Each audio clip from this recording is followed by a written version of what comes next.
Last class में union executive हम लोग किए थे, तो उसी यूनियन एग्जीक्यूटिव में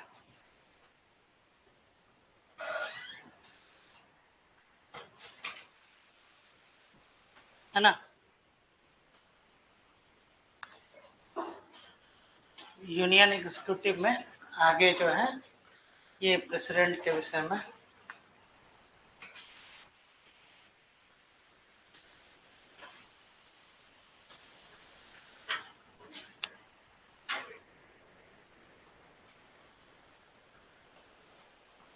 देखिए, प्रेसिडेंट के विषय में आप लोग को मालूम भी होगा कि that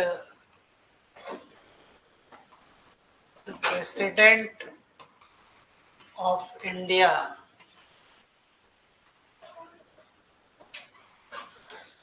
constitutional head of the state और एग्जीक्यूटिव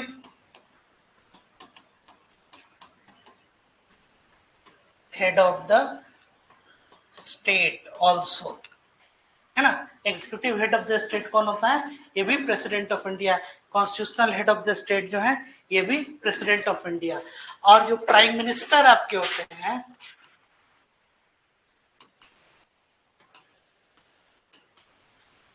ये क्या होते हैं? हेड ऑफ द गवर्नमेंट, है ना, हेड ऑफ द गवर्नमेंट। और प्राइम मिनिस्टर जो होगा ये क्या होगा? Council of minister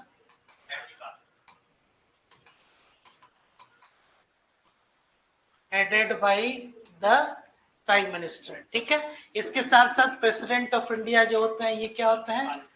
D ज्यूरे head, और ये डी फैक्टो। डी ज्यूरे मतलब नॉमिनल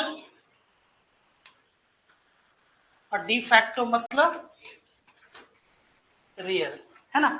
और जितने डिसीजन जो लिए जाते हैं वो प्रेसिडेंट ऑफ इंडिया के नेम में लिए जाते हैं, जितने एग्जीक्यूटिव डिसीजन जो है वो लिए जाते हैं। इसके साथ साथ द प्रेसिडेंट ऑफ इंडिया जो है वो क्या करते हैं, या तो डायरेक्टली या जो ऑफिसर सबऑर्डिनेट टू हिम इनके द्वारा जो है ये क्या करते हैं, ये जो है शासन जो है ये शासन के प्रमुख है और शासन ये चलाते हैं। इसके साथ साथ और क्या है, ये सुप्रीम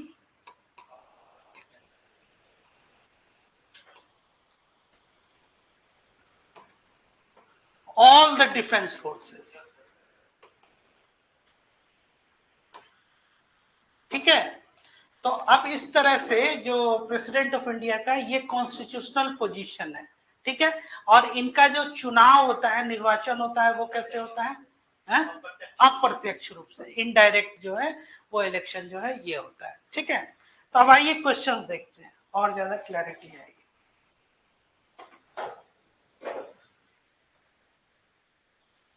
पहला, प्रेसिडेंट ऑफ इंडिया एक्सरसाइजेस, यहां देखते हैं, एक्सरसाइजेज हिज पावर्स। पहला क्वेश्चन है ईदर डायरेक्टली, तो और ज्यादा दिक्कत होगा, और through officer subordinate to him, ठीक है। अब ये जो है ये कॉन्स्टिट्यूशन ही बोलता है कि या तो वो सीधे या अपने अधीनस्थ।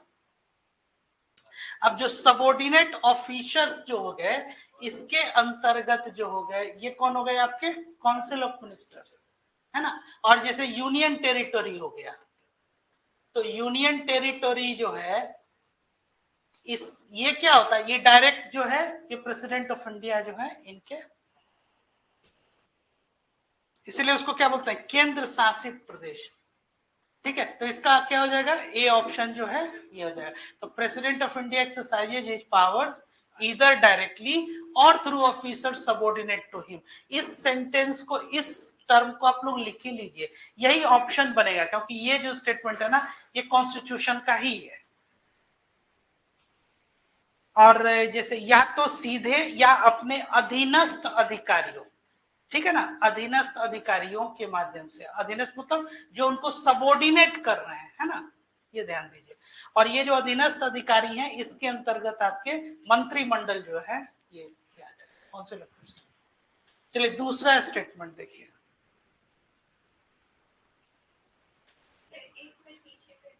किसमें?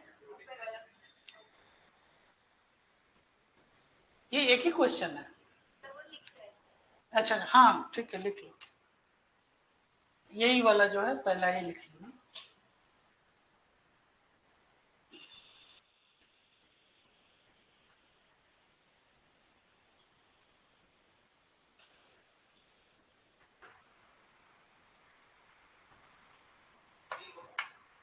इसका क्वेश्चन क्या है? पहले क्वेश्चन देख लेते हैं।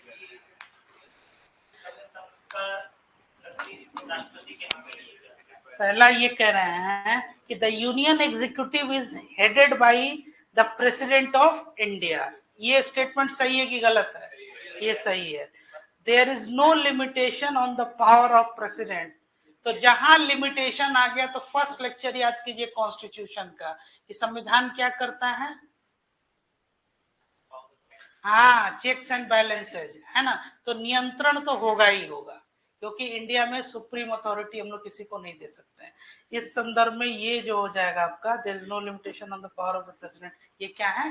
ये गलत है ना। इस हिसाब से ए एंड आर कैसे सी बोल रहे हैं? अच्छा नहीं, ये सी है। हाँ ठीक ठीक ठीक, नहीं हम उसको ए बी सी हमको ये लगा। हाँ ठीक है। हाँ क्या आर्टिकल 53 क्या बोल रहे हैं?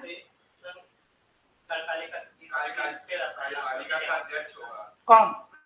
हाँ वो तो बताइए। हाँ हाँ ठीक है, सही है। ऐसे में यूनियन एग्जीक्यूटिव अभी तुरंत लिखे भी ना कि executive head of the state कौन होता है? राष्ट्रपति होता है। चलिए next, ministers in the union cabinet are appointed by, बताइए।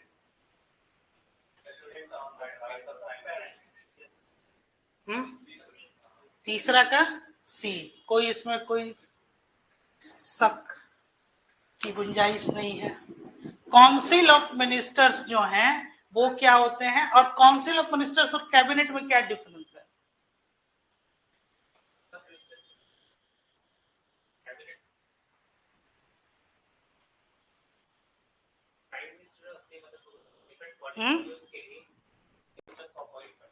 ठीक है।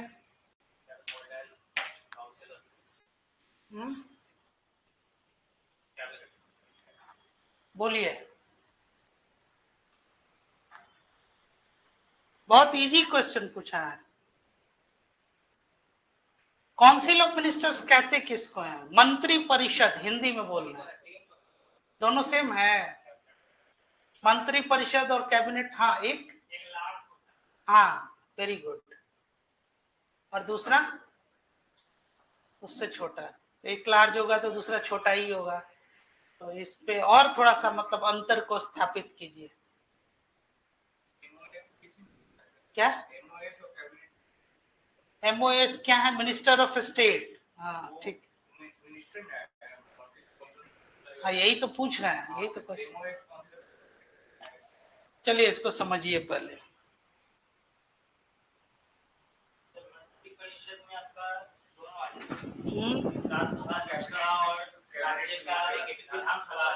विधानसभा, राज्य का क्या? विधानसभा इसमें कहां से आ गया? अभी जब हम यूनियन एग्जीक्यूटिव बात कर रहे हैं, देखिए देखिए, काउंसिल ऑफ मिनिस्टर्स, क्लास में ये सब पढ़ाए हुए एकदम डिटेल से, आप लोग एकदम ध्यान नहीं दिए हैं। काउंसिल ऑफ मिनिस्टर्स मतलब क्या हो गया आपका? मंत्री परिषद, है ना। और इसका हेड कौन हो गया? हेडेड बाय,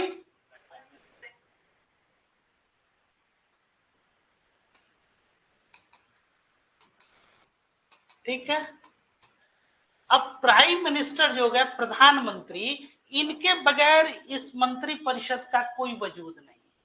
और जो मंत्रियों की जो श्रेणी होती है वो होती है, एक कैबिनेट मिनिस्टर, ठीक है, मिनिस्टर ऑफ स्टेट और इंडिपेंडेंट।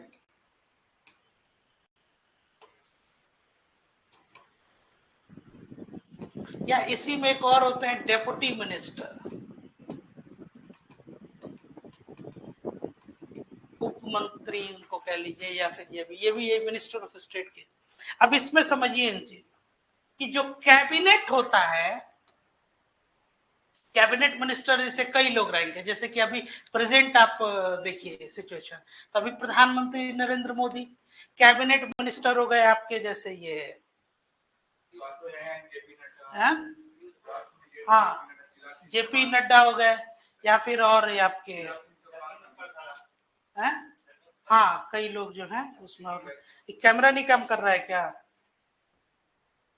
ठीक है, अब इस तरह से आपके ये अमित शाह हो गए, राजनाथ सिंह हो गए, ये लोग क्या, ये कैबिनेट रैंक के मिनिस्टर है।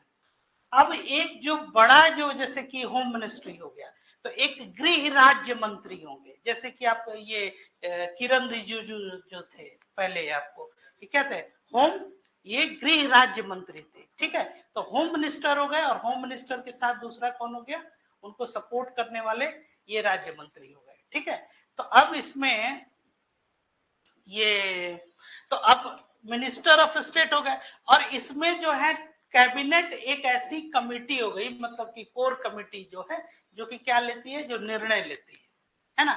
अब इसमें जैसे कि टॉप 4 या 5 लोग हो गए, तो जैसे कि अभी एक प्रेजेंट सिचुएशन में आप देख लीजिए, तो उसमें जो हम अक्सर जो कैबिनेट निर्णय लेती है, जो मतलब कि इसके लिए सारे मंत्री परिषद के लोगों को बुला के बैठक कराने की जरूरत नहीं है, कुछ लोग मिलकर निर्णय ले लेते हैं। जैसे उसमें प्रधानमंत्री आपके हो गए, उसमें ये डिफेंस मिनिस्टर हो गए, उसमें होम मिनिस्टर हो गए, वित्त मंत्री हो गए, है ना, ऐसे 3 4 5 लोग जो हो गए, ये क्या हो गए, ये कैबिनेट हो गए, है ना, जिसमें अपने मतलब कोर कमेटी एक तरह से समझिए। 5 साल में हार्डली ये लोग जो हैं, जितने काउंसिल ऑफ मिनिस्टर, 1 या 2 बार मिल पाते भी होंगे एक साथ, सारा मंत्री परिषद उसकी बैठक, समझ में आ रहा है। तो ये जो कैबिनेट क्या हो गया, जो खास लोग जो हैं, जो निर्णय लेते हैं। और कैबिनेट वर्ड पूरे कॉन्स्टिट्यूशन में नहीं मेंशन है, सिर्फ एक जगह आर्टिकल 352 में, जब इमरजेंसी प्रोविजन, जब प्रोक्लेमेशन ऑफ इमरजेंसी जब लगाना होता है, तो उसमें यही बताया जाता है कि जो कैबिनेट अगर जो है वो निर्णय अगर ले लिया, तो कैबिनेट के निर्णय, डिसीजन मतलब high decision making authority. Cabinet का मतलब क्या होता है,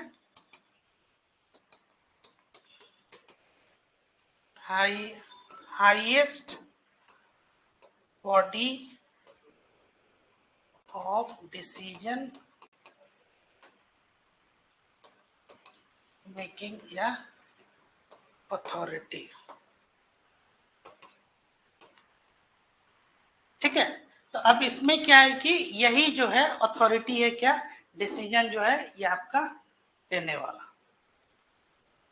आई बात समझ में?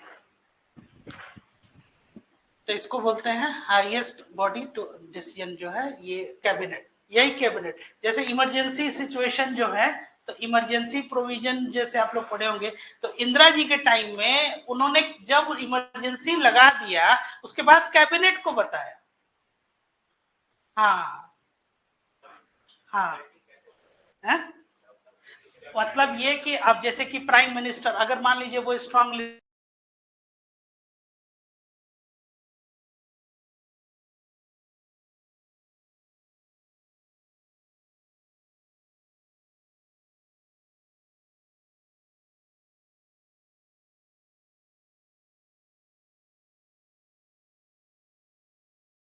कैसे इसमें, तो ये हो गया, तो समझ में आ गया ये डिफरेंस कि काउंसिल ऑफ मिनिस्टर हो गया वो। हाँ अब देखिए नेक्स्ट, अब इसमें देखिए, the ministers in union cabinet are appointed by, तो इनका अपॉइंटमेंट कौन करता है, इनका भी अपॉइंटमेंट प्रेसिडेंट ऑफ इंडिया करते हैं, लेकिन किसके सलाह पे करते हैं, प्रधानमंत्री के सलाह पे। तो इसमें कौन सा ऑप्शन सही हो जाएगा, सी ऑप्शन। नेक्स्ट,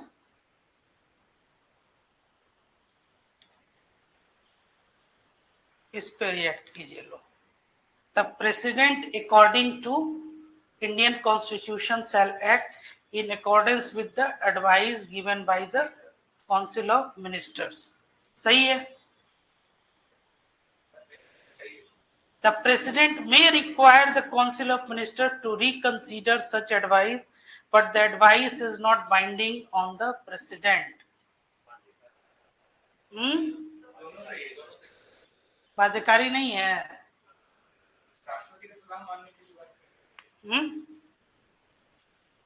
राष्ट्रपति पर बाध्यकारी नहीं है. पढ़िए ध्यान से इसको. प्रेसिडेंट ऑफ इंडिया क्या मंत्री परिषद के सलाह के बगैर कोई निर्णय ले सकते हैं? ये कथन सत्य है कि गलत है? तो यही तो पूछ रहा है.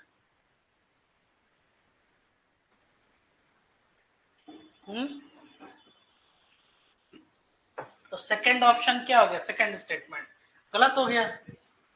और फर्स्ट है ना, सी कैसे हो जाएगा? भारतीय संविधान के अनुसार राष्ट्रपति मंत्री परिषद के द्वारा दी गई सलाह के अनुसार कार्य. सही है. इसमें क्या स्टेटमेंट है? और ये दोनों आपको नहीं लग रहा है कि एक दूसरे को ये क्रॉस कर रहा है? तो फिर ये बताइए, who among the following is empowered to establish the interstate council? कुछ पूछना ही नहीं है. इंटरस्टेट काउंसिल क्या होता है? कोई बता पाएगा? नहीं, वो तो उसकी हिंदी हो गई. आर्टिकल 263 क्या है? ये कहां से कॉन्सेप्ट लिया गया था?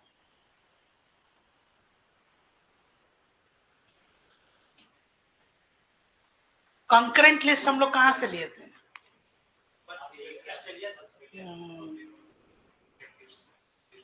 ठीक है. अब ये जो है आपका, ये प्रधानमंत्री जो है, ये राष्ट्रपति जो है, वो क्या करते हैं? अधिकृत करते हैं. 6 नंबर बनाइए. भारत के संविधान के अनुच्छेद 103 के अनुसार राष्ट्रपति लोकसभा के सदस्यों की अयोग्यता के संबंध में किसी भी प्रश्न पर कोई निर्णय देने से पहले निम्नलिखित में से किस प्राधिकारी की राय प्राप्त करेगा?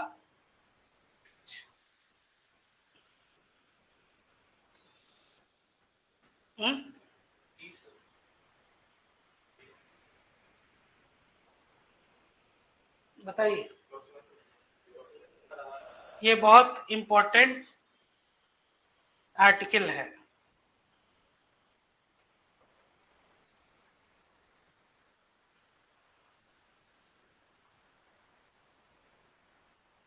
ये क्वेश्चन अक्सर पूछा जाता है.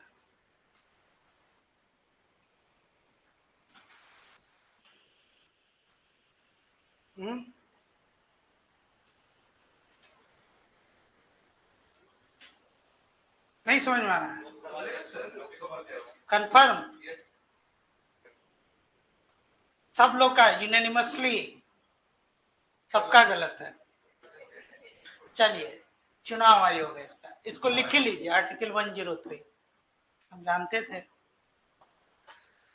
ऐसे भी सोचिए कि जैसे किसी ऑर्गेनाइजेशन में जो आपको अपॉइंट करके ला रहा है या जो आपको हायर करके, तो अगर कुछ भी आपके विषय में अगर हटाना या निलंबित से संबंधित अगर कोई भी है तो हम उसी से तो पूछेंगे. लिखिए 103. If any question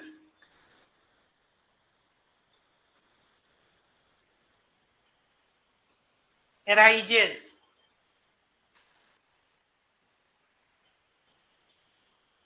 as to whether a member of either house of the parliament,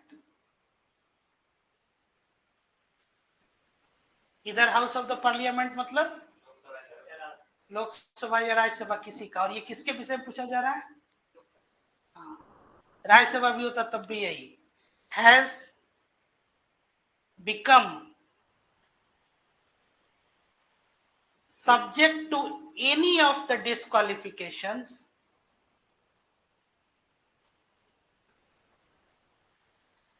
mentioned in clause 1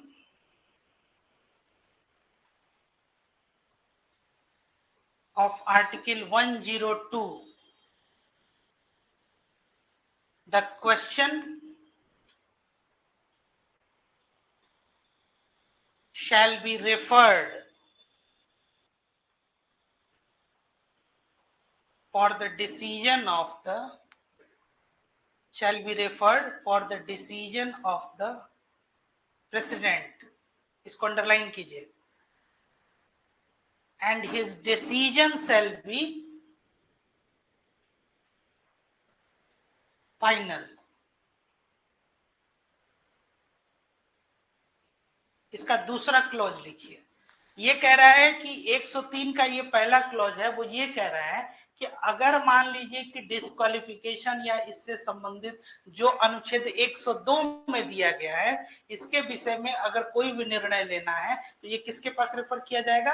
राष्ट्रपति के पास. अब दूसरे क्लॉज में देखिए कि क्या है. Before giving any decision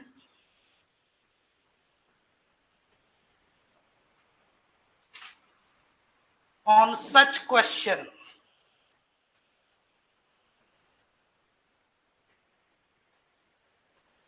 the president shall obtain the opinion of the election commission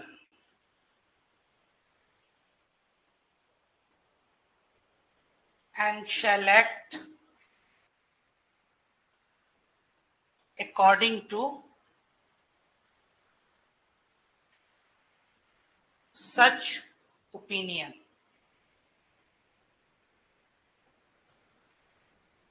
क्या समझ में आया?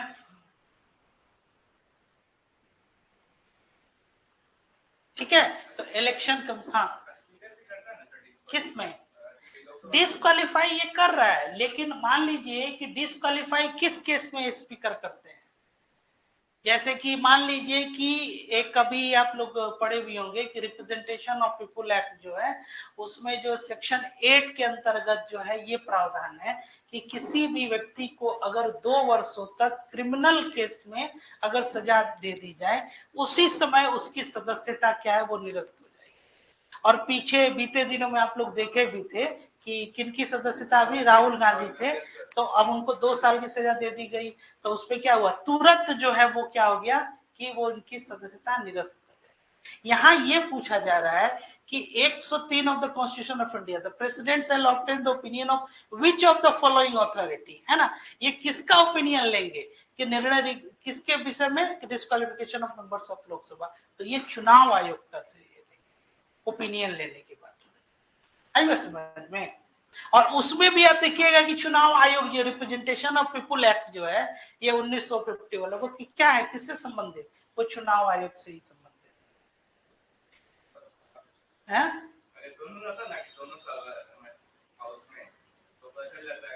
तो अब चूंकि इसमें क्या लिखा गया है, ये इसमें लोकसभा जो है ये लिखा गया, ठीक है. तो यहाँ पे in fact either houses of the parliament. 7वां देखिए, ये तो बना दीजिएगा आप लोग, हमको पूरा भरोसा है. सी,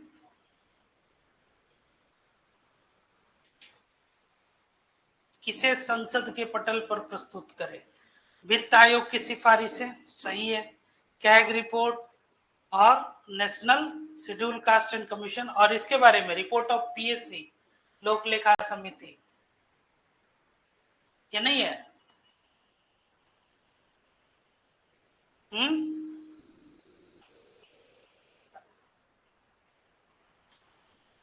सब है इसका आंसर. ऑल, इसको नोट भी कर लीजिए. यही जो है इसका ये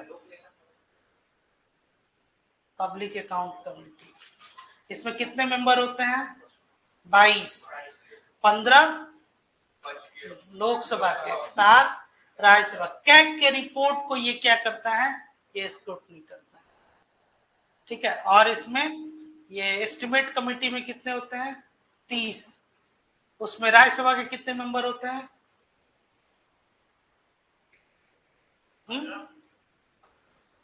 किसमें? एस्टिमेट कमेटी में। गूगल वाला फोन रखे ना, एस्टिमेट कमेटी उसमें लिखिए तो अभी पता चलेगा। फिर जब इसका आंसर आपको मिलेगा तो और ज्यादा आप आश्चर्यचकित हो जाएंगे। अब टाइप करो ना, estimate committee.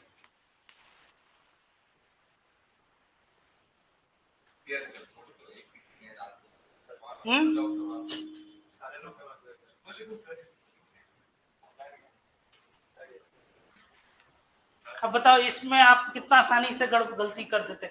Estimate committee finance से संबंधित है, फिनेंशियल पावर जो है 0 रहता है राज्यसभा का। ये हम बजट भी पढ़ाए हैं, उसमें भी बताए हैं। हाँ।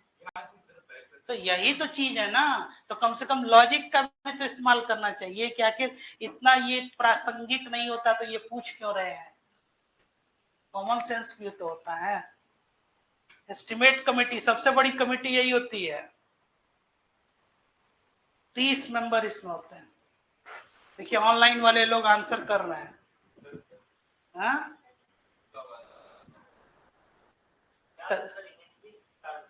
हैं? हिंदी के कारण तो हिंदी इधर शानदार हिंदी लिखा हुआ है।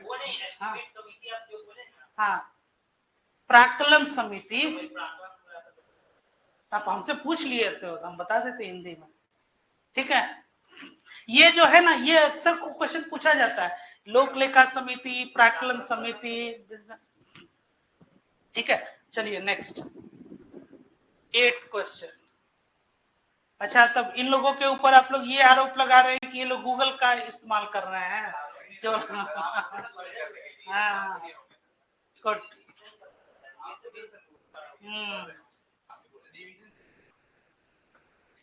कहाँ बहुत दिन हो गया, लगातार क्लास हम ले ही रहे हैं, मुश्किल से भी 1 महीना पहले भी ये नहीं अभी हुआ होगा। 1 महीना में कैसे गोल हो जाएगा बताइए। हर 10-10 दिन पे तो इसीलिए तो क्वेश्चन है, टेस्ट देते रहिए लो हर वीकेंड। आप टेस्ट हम स्टार्ट कर रहे हैं, आके आप लोग दिन में आप लोग को पेपर दे दिया जाएगा बैठ के जो है क्वेश्चन बाद। राष्ट्रपति क्लास के बाद हम क्वेश्चन दे रहे हैं तो क्वेश्चन तो कोई लिख के ला ही नहीं रहे आप लोग, मेंस का लाइए।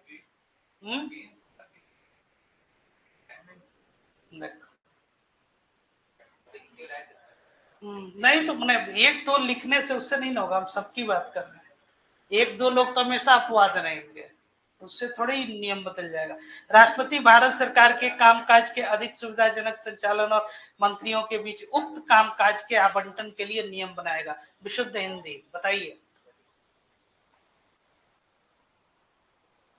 All executive actions of government of India shall be expressed to be taken in the name of Prime Minister। ये स्टेटमेंट सही है कि गलत है? ये गलत है, तो 2 को हटा दीजिए।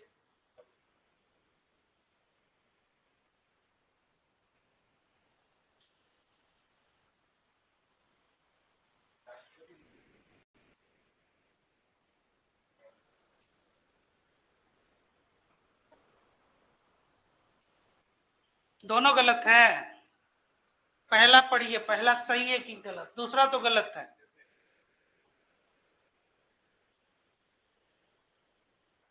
सम्राट लिख रहे हैं 8 का ए। पक्का? राष्ट्रपति जो है यही डिसाइड करते हैं।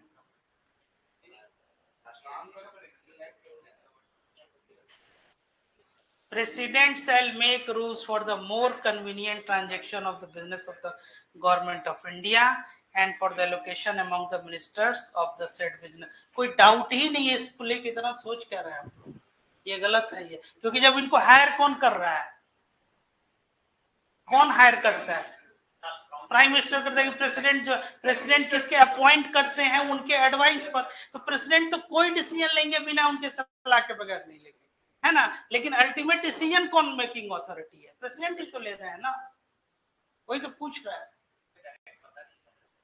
कैसे नहीं पता चल रहा?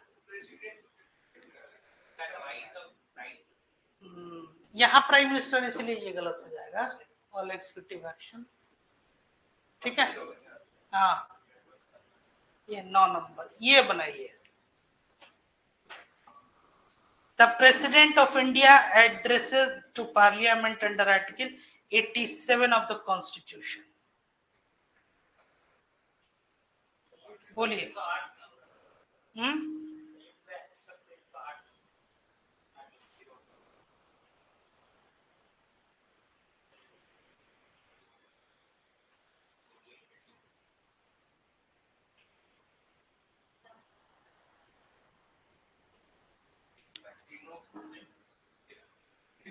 हिंदी में पढ़ लीजिए।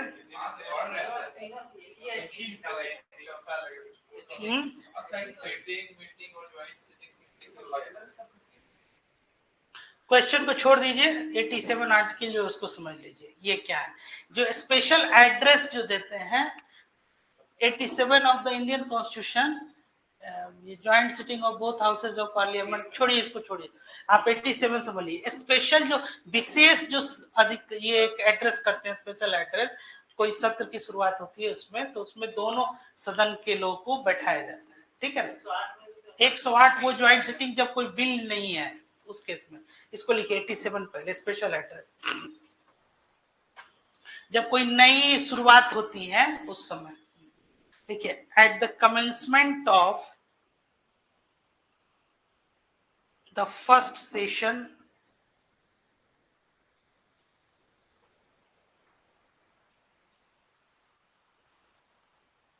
at the commencement of the first session after each general election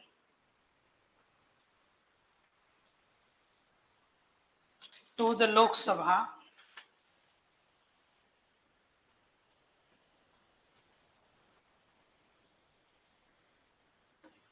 and the commencement of the first session of each year मतलब हर एक वर्ष, each year the president shall address both house of parliament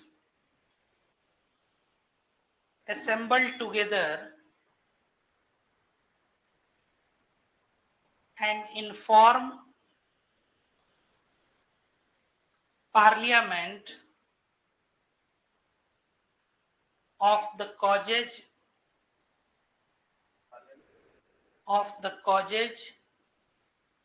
of its summons। ठीक है,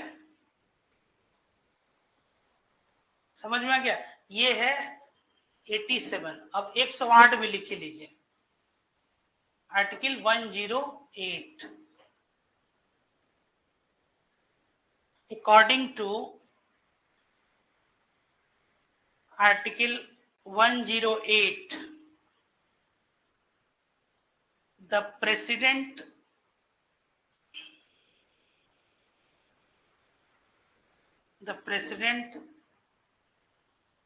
may, unless the bill has lapsed by reason, इसको underline कीजिएगा जो बोल रहे हैं, of a dissolution of, कौन सा हाउस डिसोल्यूशन होगा? हाँ, dissolution of the Lok Sabha, by definition नहीं होगा, परमानेंट। हाँ, the dissolution of the house of the people या Lok Sabha, notify to houses by message if they are sitting or by public notification if they are not sitting। if they are not sitting, his intention to summon, his intention to summon them to meet in joint sitting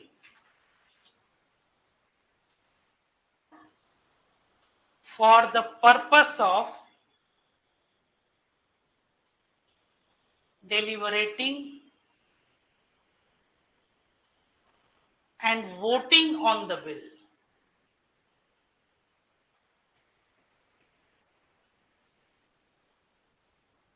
paragraph change करके एक line लिखिएगा या एक line छोड़ के, provided that nothing in this clause shall apply to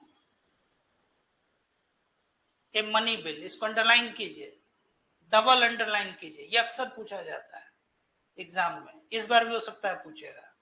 ठीक है, अब 108 जो आर्टिकल है उसका हेडिंग लिख लीजिए, joint sitting of both houses in certain cases.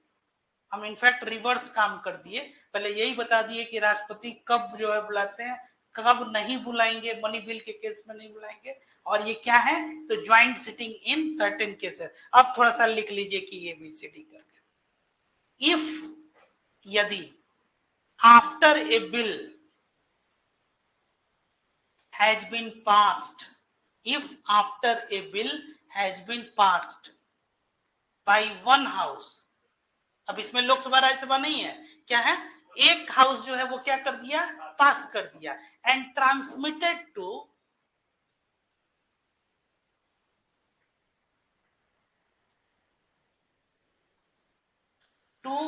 Other house.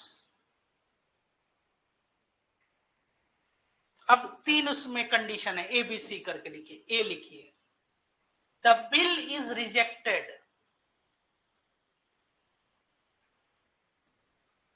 by the other house, the bill is rejected by the other house, और B उसके नीचे दूसरा क्लॉज लिखिए, the houses have finally disagreed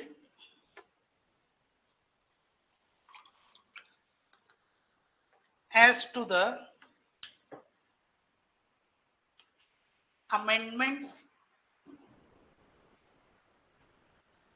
made in the bill, और तीसरा point लिखिए C, more than 6 months elapse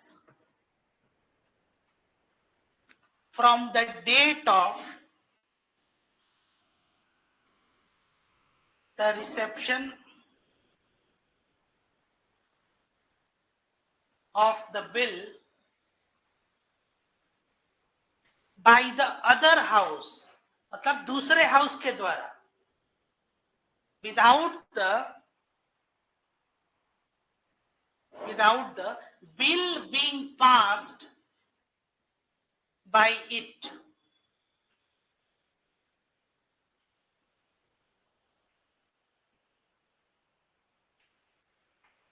ठीक है, क्या मतलब हो गया।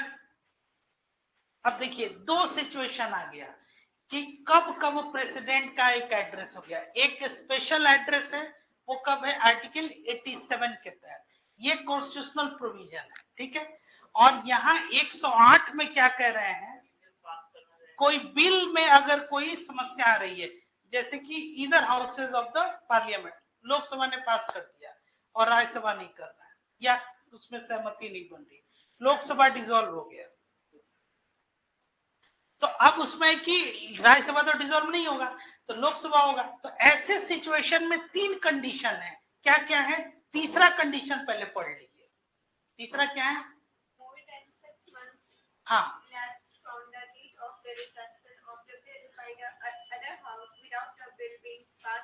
हाँ, अब एक हाउस जो है पास कर दिया और दूसरे में 6 महीना से ज्यादा अगर वो क्या उसको जिसको कहते हैं ना कि होल्ड करके रखा या लटका के रखे हुए कि भाई इस पे कोई निर्णय नहीं ले रहा। तो ये संयुक्त बैठक होगी और ये प्रेसिडेंट जो है ये ज्वाइंट सिटिंग जो है, तो इन सर्टेन केसेस उनको क्या है अलाउड। और पहला क्या कंडीशन है, एक जो है रिजेक्ट कर दिया और दूसरा जो उसको, और दूसरा क्या है, जैसे एक ने संशोधन कर दिया दूसरा उस पर डिसएग्री, लेकिन प्रोवाइडेड कि इस तरह का कोई भी ज्वाइंट सिटिंग जो है मनी बिल के केस में नहीं होगा। आप लोग को आर्टिकल 110 में भी हम पढ़ाए थे मनी बिल में, तो उसमें क्या है कि पहले की, इसलिए दो इसमें कंडीशन आ जाएगा, इधर हाउसेज ऑफ पार्लियामेंट है तो मनी बिल तो राज्यसभा में इंट्रोड्यूस हो ही नहीं सकता है, बाय डेफिनेशन नहीं हो सकता है, तो ज्वाइंट सिटिंग का तो सवाल ही नहीं है ना। और ऐसे भी राज्यसभा का उस पर क्या है, कोई अधिकार नहीं है। मनी बिल है, ये तय कौन करेगा, तो लोकसभा का स्पीकर तय करेगा, है ना। तो ये राष्ट्रपति जो है ये ज्वाइंट सिटिंग जो है इसके लिए आदेश, और ज्वाइंट सिटिंग को प्रिसाइड कौन करेगा,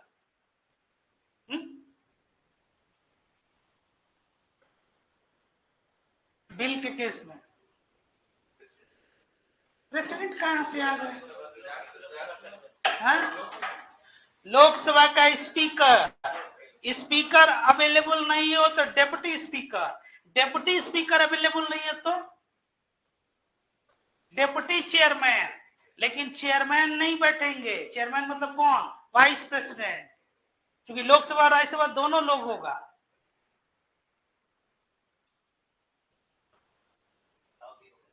हाँ स्पीकर है, कौन कौन, प्रोटेम स्पीकर कहां से आ गए इसमें,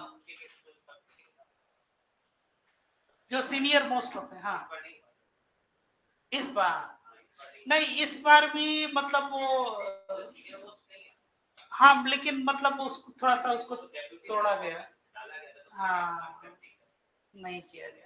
जैसे कि स्पीकर जो होता है वो रूलिंग पार्टी का है और डेप्यूटी स्पीकर जो है वो आपका अपोजिशन का, ये कन्वेंशन है, ये कहीं ऐसा कॉन्स्टिट्यूशन में मेंशन नहीं है, ये चला आ रहा है शुरू से एक कन्वेंशन। जैसे कि स्पीकर आपको ये जीएमसी बाल योगी जो थे उस समय जब स्पीकर थे तो अपोजिशन में थे वो, मतलब ये नायडू साहब की पार्टी थी, वो लोग अपोजिशन में थे, लेकिन स्पीकर ये बने हुए। होता है ऐसा कई बार, ऐसा कहीं कॉन्स्टिट्यूशन में मेंशन नहीं है, मतलब कॉन्स्टिट्यूशनल प्रैक्टिसेस नहीं है ये because chairman is not good, chairman member नहीं होता है, वेरी गुड, यही इंटरप्रिटेशन अब समझ में आ गया। तो the president of India addresses to parliament under article 87 of the Indian constitution in a joint sitting of both houses of parliament, छोड़ दीजिए ऑप्शन, ऑप्शन पढ़िए ही नहीं।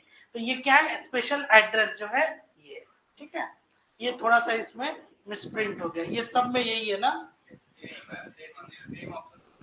तो इसको हटा दिए। 9 नंबर क्वेश्चन आप लोग समझ गए, आर्टिकल 87 समझ गए, ऑप्शंस और क्वेश्चंस को मत देखिए, नहीं तो एक ही रिपीटेटिव है ना, संसद के दोनों सदनों की संयुक्त बैठक में, संसद के दोनों सदनों की संयुक्त बैठक में, थोड़ा सा इसमें प्रिंटिंग जो है या टाइपिंग एरर आप जो कह दिया, हाँ तो ठीक है, तो आप समझ ही रहे, तो इसलिए तो आपको 87 समझा दिए ना डिटेल में, ठीक है। ऑप्शन देख के अपनी पढ़ाई नहीं डिस्टर्ब कीजिए, तो जो सीखे वो भी, हाँ the joint sitting of the house of people and the council of state is summon by, कोई डाउट ही नहीं है, बुलाई जाती है, ध्यान दीजिएगा। हाँ ये मतलब बुलाना कौन है, प्रेसिडेंट, लेकिन इसका मतलब ये नहीं कि प्रिसाइड भाई, अब ये नहीं कि सर आप बताए थे प्रेसिडेंट आया तो प्रेसिडेंट लगा दिए, गलत हो गया, एक नंबर मेरा मार्क्स ले आइए, कहीं हम कहा से देंगे, कौन कौन होता है, किसमें ज्वाइंट सिटिंग, जैसे कि बुलाया गया, स्पेशल एड्रेस जो 87 है वहां भाषण होगा, और जो भाषण भी होता है उसमें ऐसा नहीं है कि जैसे कि गवर्नमेंट की जो पॉलिसी है या गवर्नमेंट जो करने वाली होती है वही वो राष्ट्रपति का अभिभाषण, उसको भाषण नहीं बोलते हैं, राष्ट्रपति का अभिभाषण। हाँ नहीं, फर्क है, उतना से परेशानी हो जाएगी ना। भाषण मतलब स्पीच हो गया, ये स्पेशल एड्रेस है, मतलब इसको अभिभाषण कहते हैं। तो अभिभाषण मतलब ये शुरुआत जब होता है, तो at the commencement of every session और आफ्टर द कमेंसमेंट ऑफ, जैसे अभी गवर्नमेंट बनी, तो गवर्नमेंट बनी तो उसके बाद आप देखिएगा कि प्रेसिडेंट आई थी ये द्रौपदी मुर्मू, और उसके बाद से उनका एक स्पेशल एड्रेस हुआ। उसके बाद दोनों हाउस उस पर क्या करते हैं, उस पर चर्चा करते हैं। तो ये कॉन्स्टिट्यूशनल प्रोविजन है, ये प्रैक्टिस से नहीं लिया गया। आर्टिकल 87 जो है स्पेशल एड्रेस, ये कॉन्स्टिट्यूशन ऑफ इंडिया एक अधिकार देता है राष्ट्रपति को। यहाँ है कि ज्वाइंट सिटिंग जो है एक सर्टेन केसेस में, जब कोई बिल आप कोई इंट्रोड्यूस कर रहे हैं और उस बिल में सहमति नहीं बन रही है, और ध्यान ये देने वाली बात है कि आर्टिकल 110 जो है मनी बिल, उस पर ये नहीं लागू होता है, ठीक है। मनी बिल को ज्वाइंट सिटिंग से आप नहीं। अच्छा ये बताइए कॉन्स्टिट्यूशनल अमेंडमेंट में हो सकता है कि नहीं ज्वाइंट सिटिंग, आर्टिकल 368, ये अगर आप लोग बता दिए सही अगर, तो सबको मेरी तरफ से पार्टी है, और अगर नहीं बताया तो वैसे वर्षा।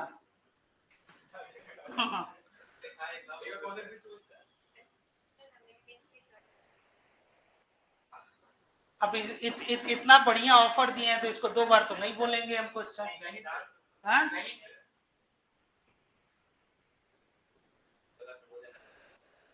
कैसे अप्रूवल हो जाएगा, ज्वाइंट सेटिंग क्यों नहीं होगा?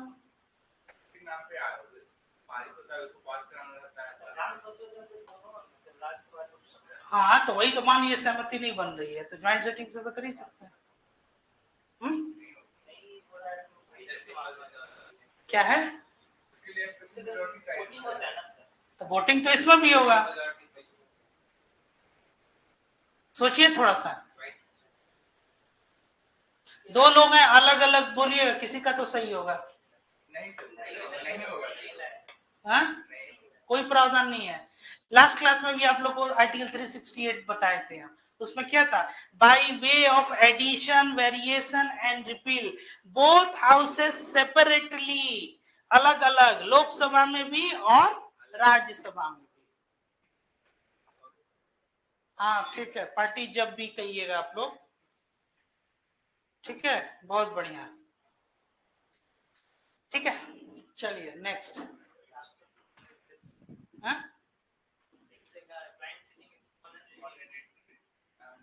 हाँ हाँ ये तो ठीक है, ये तो हो गया। हाँ ये बताइए 11 क्वेश्चन पहले पढ़े तब तो बताएंगे। Which of the following expression is appropriate regarding the message to call joint sitting of the house of the and article 108। हाँ ये तो अभी बताए थे आप लोग को ना। हाँ ठीक है, राष्ट्रपति के निर्देश पे। ये इंटेंशन, विजडम और कंसेंट नहीं है, मतलब मंशा, बुद्धि और सहमति, ये नहीं है। ये समझ में आ रहा है ना? 12 नंबर बताइए।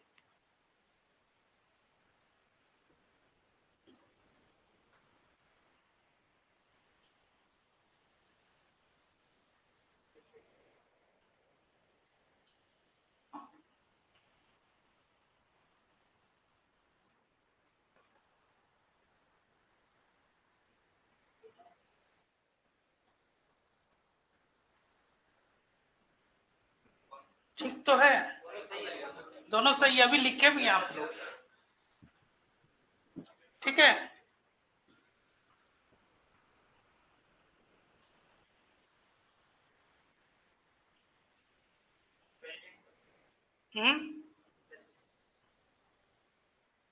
बोलिए, प्रेसिडेंट क्या लिखा है ये, हु समन्स एंड प्रोरोग। हाँ तो ये कौन करेगा? अच्छा हमको एक चीज बताइए कि प्रोरोग और इसमें क्या डिफरेंस है?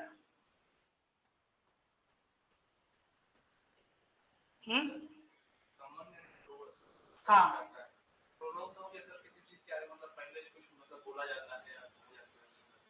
क्या बोला जाता है, कहा जाता है?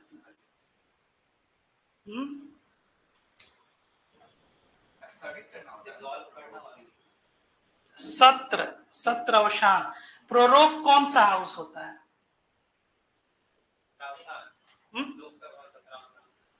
Who summons and prorogues both the houses of parliament?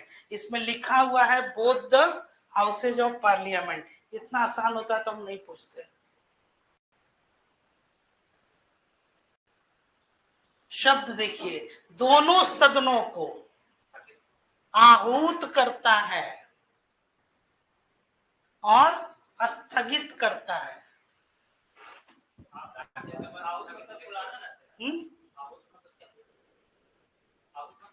हाँ, समन्स और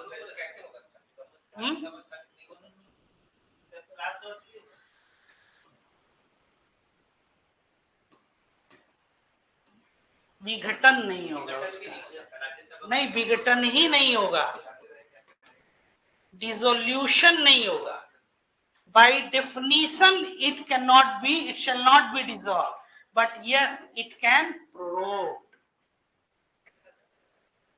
ये पढ़ाए हुए आप लोग को, ये हम नहीं कर रहे हैं, ये संविधान का अनुच्छेद 85 कह रहा है, जिसमें क्या होता है कि सत्र अवसान, जिसमें सेशन मतलब ईदर हाउस है, दोनों में से कोई भी सदन को प्रोरोग कर सकता है. प्रोरोग का मतलब टेम्पररी सस्पेंशन. डिसॉल्व का मतलब कि उसको उसका विघटन जो है वो कर देना है. हाँ, तो ये ध्यान में रखिएगा, एक एक शब्द काफी जो है. भंग नहीं हुआ, भंग तो हो ही नहीं सकता है, वही तुम समझा रहे हैं. विघटन मतलब ये लिखिए भंग. हाँ, विघटन जो होगा ये क्या होगा, house of the people, Lok Sabha. लेकिन प्रोरोग जो होता है either houses of the parliament.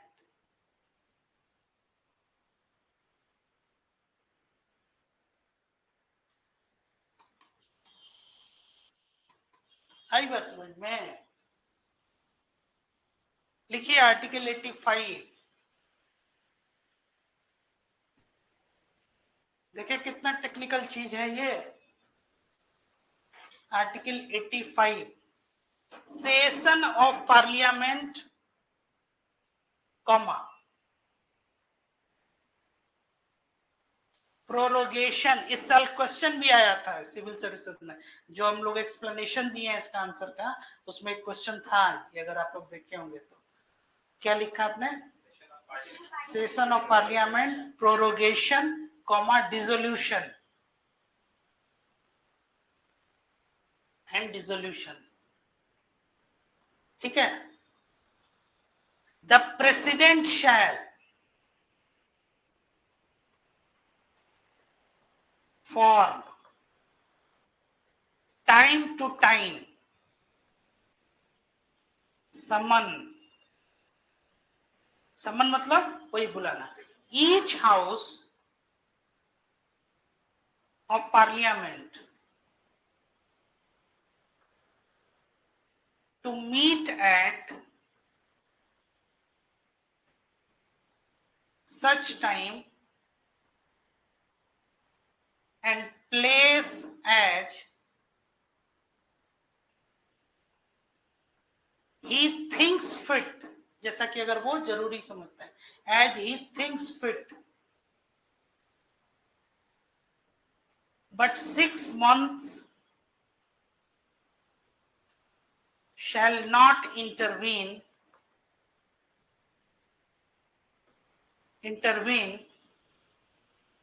between its last sitting in one session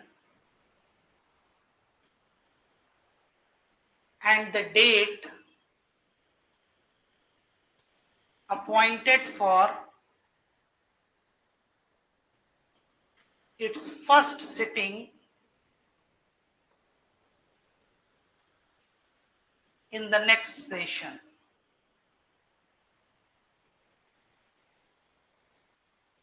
ठीक है.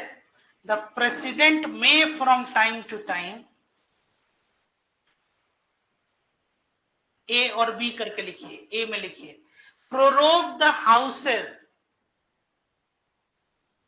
और either house.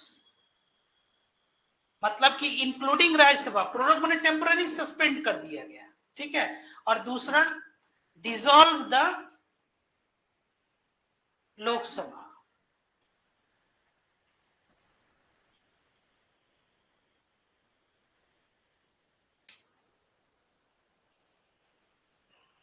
ठीक है, चलिए नेक्स्ट। क्लियर हो गया ये, कोई डाउट नहीं? नहीं, लोकसभा तो वो डिसॉल्व कर देंगे, लोकसभा तो डिसॉल्व हो सकता है, राज्यसभा नहीं हो। अभी ये इसमें कोई क्वेश्चन ही नहीं है कि राष्ट्रपति कोई भी निर्णय लेंगे तो बिना मंत्री परिषद के सलाह के बगैर नहीं लेंगे। सिर्फ एक या दो ही टाइम ऐसा होता है जब वो लेते हैं, जैसे कि अगर कोलिशन गवर्नमेंट ये आपकी फॉर्म कर रही है, अगर मेजोरिटी नहीं है, जैसे कि इस बार सिचुएशन, इस बार तो मेजोरिटी था क्योंकि एक प्री पोल्ड अलायंस था, एनडीए उसको मिला। अगर मान लीजिए वो अलायंस नहीं होता तो किसी पार्टी को बहुमत नहीं मिला, तो ये अपने जो विवेक पे वो चाहे तो बुला सकते हैं। तो क्या इसका आंसर था? प्रेसिडेंट। और ये क्लियर हो गया, सम्मन और प्रोरोग। और तीसरा वर्ड क्या है? डिसोल्यूशन। ये भी पूछते किस आर्टिकल में है, तो आर्टिकल 85। क्लियर, इसमें ये चीज दिया, ये अक्सर पूछा जाता है और ज्यादा इसमें कंफ्यूजन। अब देखिए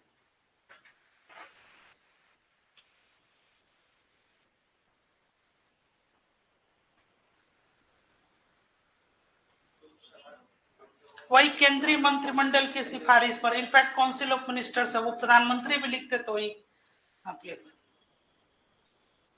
हाँ 15 बताइए, 15 तो इजी क्वेश्चन है। ये 51 क्या है? ये आपका डीपीएसपी है। डीपीएसपी डीपीएसपी है कि फंडामेंटल ड्यूटी है? डीपीएसपी है। 50 और सेपरेशन 50, उसके बाद से क्या, इंटरनेशनल पीस जो आपका आ जाता है। 50 सेपरेशन ऑफ जुडिशरी फ्रॉम, और ये 52 there shall be a president of India. 53 आपका क्या है ये? हाँ ठीक, और वो इलेक्शन हो गया। 53 according to the constitution of India.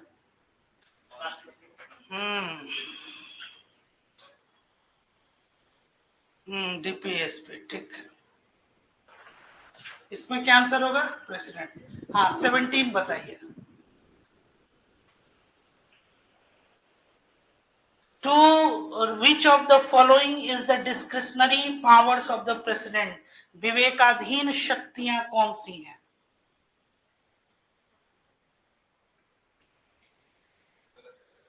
To appoint prime minister to the leader of the majority party, बहुमत दल के नेता को प्रधानमंत्री नियुक्त करना डिस्क्रिशनरी पावर है। संसद को बुलाना, to return a bill to parliament with objections, ये क्या है बताइए? 3 नंबर।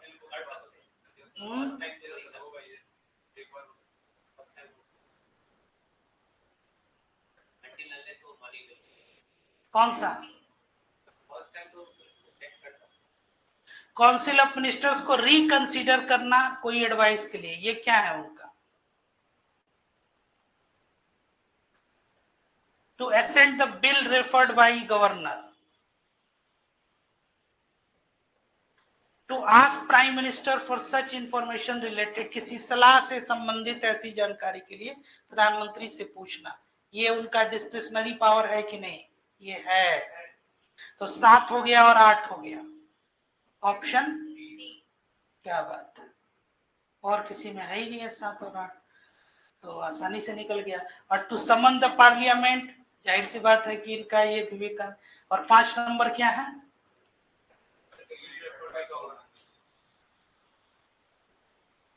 हम्म, 17 का डी। ठीक है, देखिए कितना भयावह क्वेश्चन लग रहा है देख के, नहीं डर लगेगा देख के, लेकिन जब इसमें क्या, इसको बस डिकोड करना होता है। इसमें 1 या 2 अगर मिल गया सही तो फिर बहुत आसानी से। ये क्वेश्चन इस तरह का है तो कभी उससे डरिएगा, घबराइएगा नहीं, ये समझिए कि 1 मार्क्स पक्का होने वाला है, अगर जैसे ये क्वेश्चन है। हाँ कौन कौन कौन है?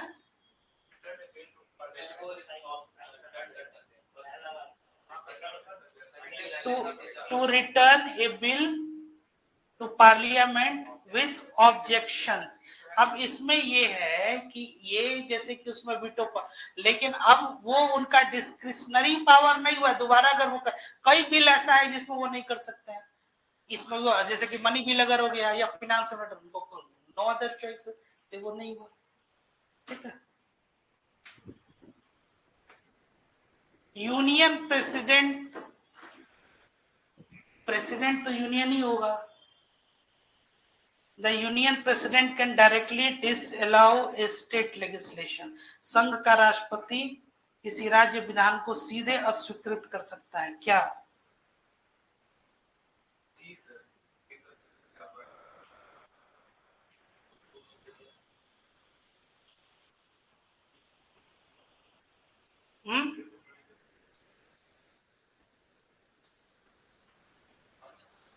क्या होगा बताइए?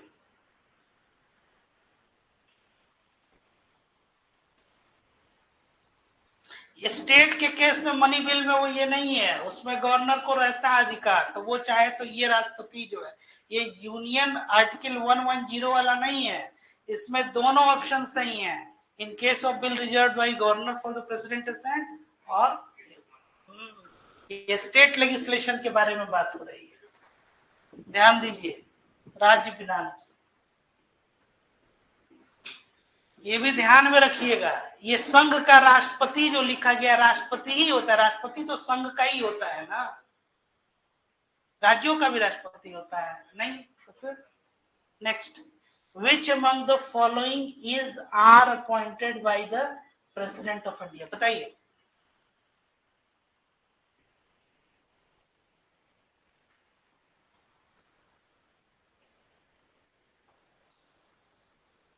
तीसरा पहले विकल्प पे आइए,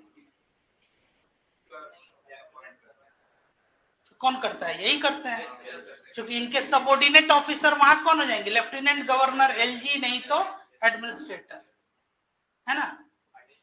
हाँ, बता रहे हैं। तो तीन आपका, एक और क्या है? हाँ, हो गया। और vice chairman of planning commission क्या है? ये तो कोई भी आपको, एक इकोनॉमिस्ट तो गवर्नमेंट करती है, ठीक है?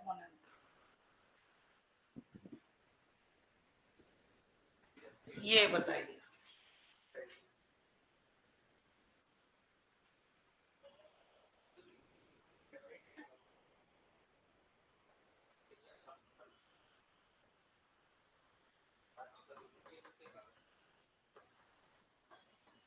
इमरजेंसी प्रोविजन का सवाल है, बताइए।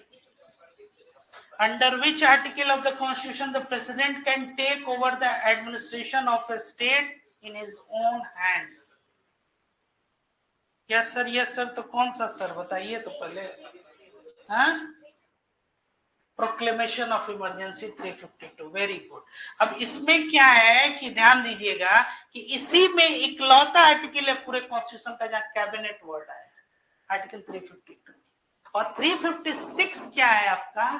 तो आर्टिकल 356 है कि जब अगर कॉन्स्टिट्यूशनल मशीनरी फेल कर जाए, जैसे बिहार में मान लीजिए संवैधानिक जो मशीनरी है वो फेल कर जाए, तो president on the receipt of governor report उनका, और अदरवाइज अगर मान लीजिए न्यूज़पेपर में भी पब्लिश हो जाए कि यहाँ संवैधानिक कॉन्स्टिट्यूशनल मशीनरी फेल कर गई, तो वो चाहे तो यहाँ पे गवर्नर या प्रेसिडेंट रूल जो है वो लगा सकते हैं।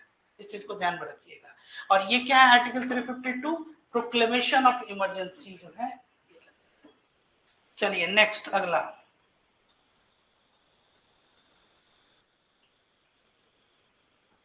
The Constitution authorizes President to make provisions of discharge of duties of governors in extraordinary circumstances under, कौन सा आंसर होगा?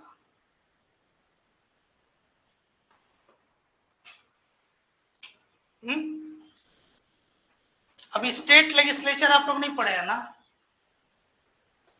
नहीं, अभी नहीं पढ़ा है आप लोग को, नहीं पढ़ाया जाएगा। बट एनी में आप लोग लिखिए आर्टिकल 160, इसको लिखे लीजिए, ज्यादा बेहतर है।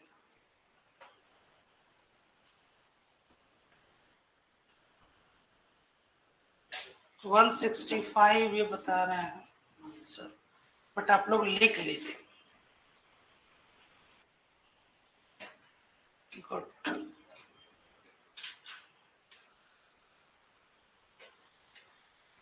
लिखिए, discharge of functions of the governor in certain contingency.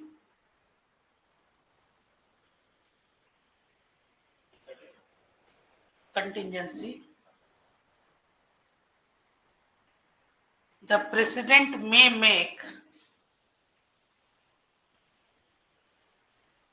such provisions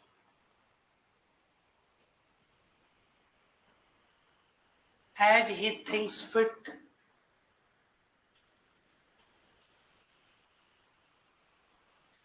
for the discharge of the functions of the governor of the state in any contingency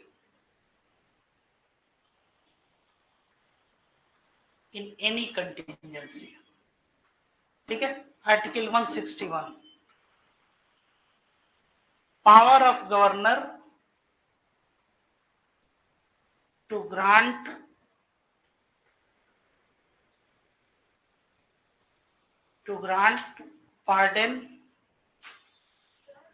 pardon and to suspend,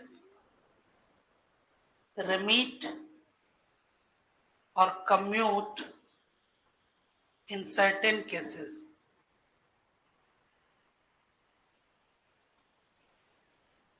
ठीक है, 160 हो गया और 162 लिखिए। 162 में 163 में काउंसिल ऑफ मिनिस्टर्स जो हैं उनके विषय में, जैसे कि वहां भी जो काउंसिल ऑफ मिनिस्टर्स है उसको कौन अपॉइंट करेगा स्टेट लेजिस्लेचर में, बताइए। हाँ हाँ, कौन करेगा? गवर्नर करेगा। 162 लिखिए, the executive power of the state, the extent of executive power of the state.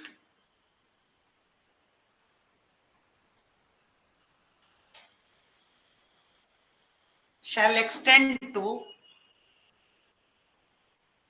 the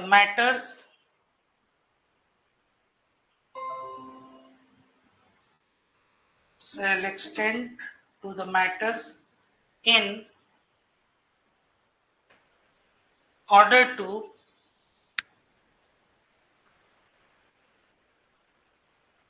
executive power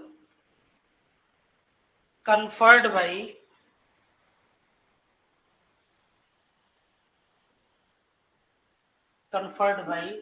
the constitution with respect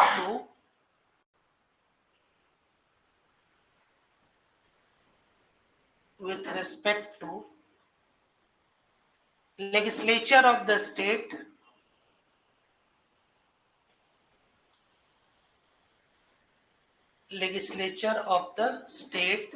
and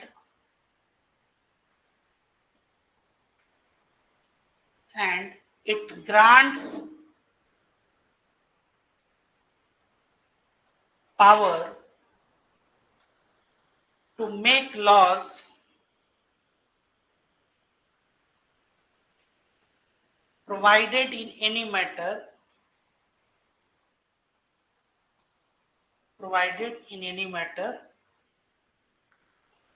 with respect to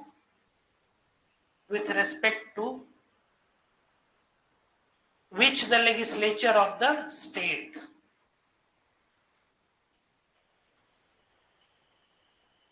165 लिख लीजिए, एडवोकेट जनरल ऑफ स्टेट।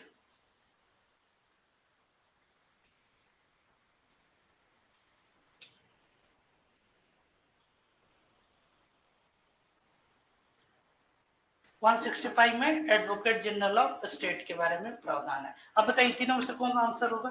160 क्या बता रहा है? क्या?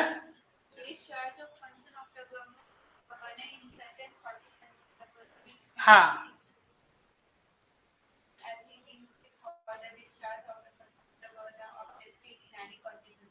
हाँ, तो ये कंटिन्यूसी, ये क्या करे, the constitution authorises the president to make provision for discharge of duties of governors in extraordinary circumstances under article 160। ठीक है, और 310 जो ये एम्प्लॉइज के बारे में बताता है, पब्लिक ऑफिसर्स, पीएससी वगैरह। ठीक है, और ये एडवोकेट जनरल होते हैं, जैसे अटॉर्नी जनरल हो गया आर्टिकल 76 में। ऐसे ये डिटेल में पढ़िएगा जब आप स्टेट लेजिस्लेचर पढ़ाएंगे। डिटेल क्या, 2-3 तो हो ही गया, और उसके बाद से 163 उसमें पार्डनिंग पावर उनको दिया गया है। ठीक है, किसमें पार्डनिंग पावर है गवर्नर को? 72 में प्रेसिडेंट को, इनको गवर्नर को। ये बताइए।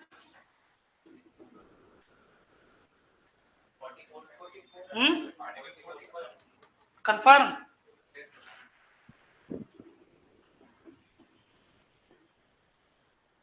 Which of this is the legislative power of the president according to the constitution? Again जो बता देगा उसको पार्टी। हम नहीं जानते, क्वेश्चन आपके सामने है और इसको कई बार पढ़ा है, ये भी हम बता रहे हैं।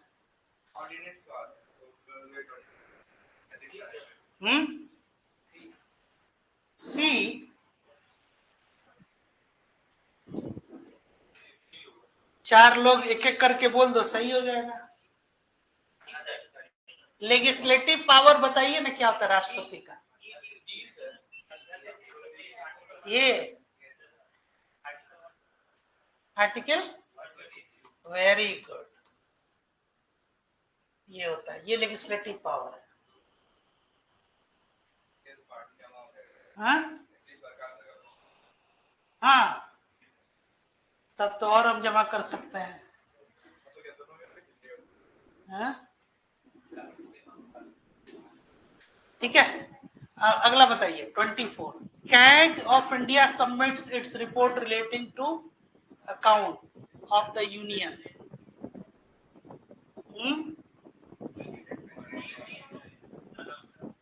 प्रेसिडेंट कहाँ है इसमें ऑप्शन में? नन ऑफ द, लेकिन ध्यान दीजिएगा केवल प्रेसिडेंट नहीं है, गवर्नर भी होगा अगर वो रिपोर्ट स्टेट से रिलेटेड है तो। ठीक है, हाँ, ये ध्यान दीजिएगा। कैग जो होता है, अगर मान लीजिए बिहार से संबंधित कोई अगर रिपोर्ट यहाँ पे, तो किसको वो यहाँ पे गवर्नर को देगा, और नहीं तो ऐसे प्रेसिडेंट। हाँ, ये क्वेश्चन एक वेटिंग क्वेश्चन है, ये अभी तक पूछा नहीं गया लेकिन पूछ सकता है कभी भी, यूपीएससी में भी और स्टेट में भी। कैग जैसे ही लोगों के दिमाग में आएगा तो राष्ट्रपति ले लेंगे, लेकिन क्वेश्चन अगर सेट करने वाला थोड़ा सा दिमाग लगा दे तो अच्छा, आप जो इसमें कंफ्यूज जो है लोगों को कर सकते हैं। अगला, who has the constitutional power to declare a geographical area? कुछ पूछना ही नहीं है। Who among the following has the power to issue ordinance? 123 क्या है? वही ऑर्डिनेंस। चलिए अगला 28, इसको लिख लीजिए, ये 28 इसको लिखे लीजिए आपको, ये मेरी सलाह है, इसको लिख लीजिए।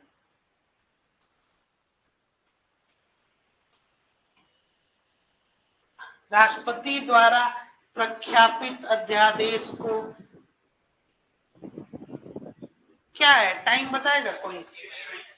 इकलौता कॉन्स्टिट्यूशन का ये आर्टिकल है जहां मंथ और डेज नहीं, यहाँ सप्ताह के बारे में चर्चा, इसीलिए इसको आप लोग लिख लीजिए।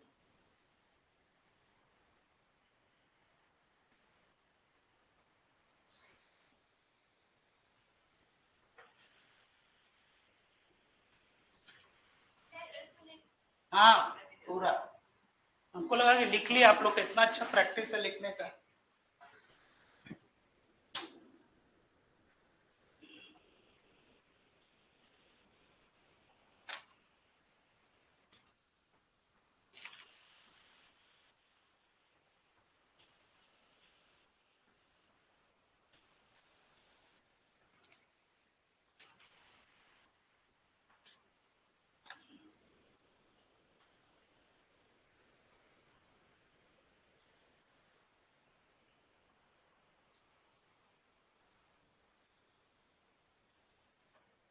प्रेसिडेंट,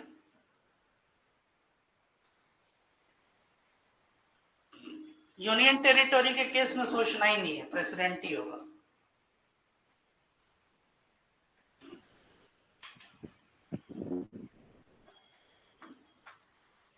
ठीक है, चलिए।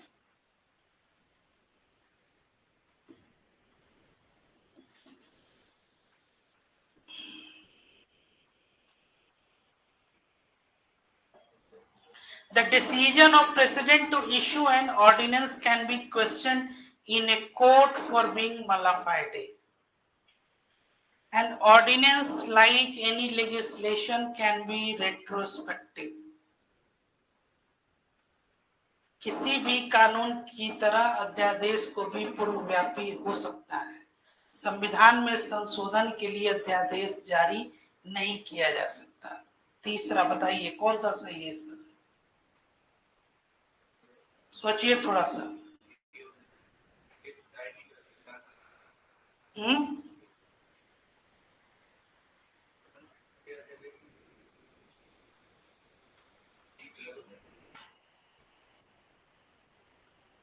बताइए कौन सा सही है?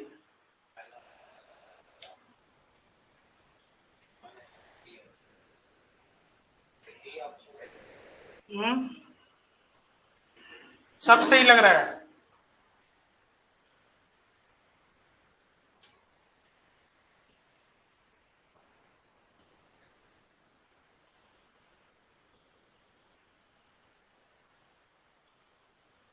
रेट्रोस्पेक्टिव हो सकता है कि नहीं?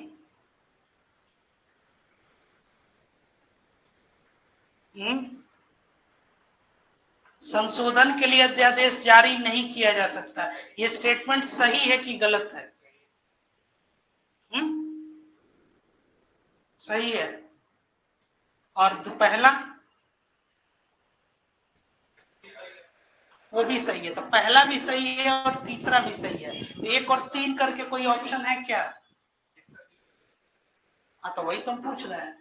अगर ये कह रहे हैं पहला सही है, ये कह रहे हैं तीसरा सही है, तो 1 और 3 करके कोई ऑप्शन नहीं है, तो हाँ सही है। रेट्रोस्पेक्टिव आप नहीं कर सकते हैं, अमेंडमेंट के लिए नहीं कर सकते हैं, और इसमें ये कि इसका इंटेंशन क्या है इस पे नहीं है ना। जैसे कि आप जब डिसीजन, जब पार्डनिंग पावर 72 वाला जो आप लोगों को पढ़ाए भी थे, तो उस केस में कई लोग ये क्वेश्चन किए कि ये जो अधिकार जो राष्ट्रपति को दिया गया है, ये इनका एग्जीक्यूटिव पावर नहीं है, ये जुडिशियल पावर है ना। और कई स्कॉलर्स ये मानते हैं कि वो कोई एग्जीक्यूटिव पावर जो एग्जीक्यूटिव एड है, तो कोई भी जुडिशियल प्रोसेस जो है एकदम 100% इसको थे ना 100%, उसमें नहीं हो सकता है, कुछ ना कुछ उसमें एरर रह जाएगा। इसीलिए इसको हटाने के लिए उनको क्षमादान दिया जाता है। क्षमादान का अधिकार किसके पास है? राष्ट्रपति के पास। अब ये उनका न्यायिक अधिकार है, जुडिशियल पावर है। अब है कि जैसे वो निर्णय लिए तो क्या उसके ऊपर जुडिशियल रिव्यू होता है कि नहीं? तो उसके ऊपर नहीं, लेकिन जो उनको मैटर, जिस रेलिवेंट मैटर पे जो वो करना है, ये जो है जुडिशियल जो है ये सब्जेक्ट है। अब इसका इंटेंशन क्या है ऑर्डिनेंस का, तो फिर से उसको ये 6 वीक के अंतर्गत आपको ये कानून बना ही देना होता है, और वो कानून अगर कॉन्स्टिट्यूशनली वैलिड नहीं है, then it is a subject of judicial review. वही जुडिशरी करता भी है। अगर कोई भी आप कानून बना लीजिए, न्याय संगत या संविधान परक नहीं हुआ, तो उसको हटा देगा, अनकॉन्स्टिट्यूशनल और वैलिड। 30 बताइए। ये तो वही क्वेश्चन है ना। ये तो ऑप्शन देख के ही क्वेश्चन पकड़ में आ जाएगा, नहीं क्वेश्चन पढ़े भी नहीं, बस ऑप्शन ये 6 वीक वाला है ना, बस वही। इसमें थोड़ा सा दिमाग लगाया गया है कि 8 सप्ताह भी दिया गया कंफ्यूज करने के लिए। ठीक है, तो क्या हो गया? सत्र के प्रारंभ होने पर राष्ट्रपति द्वारा दिया गया अध्यादेश।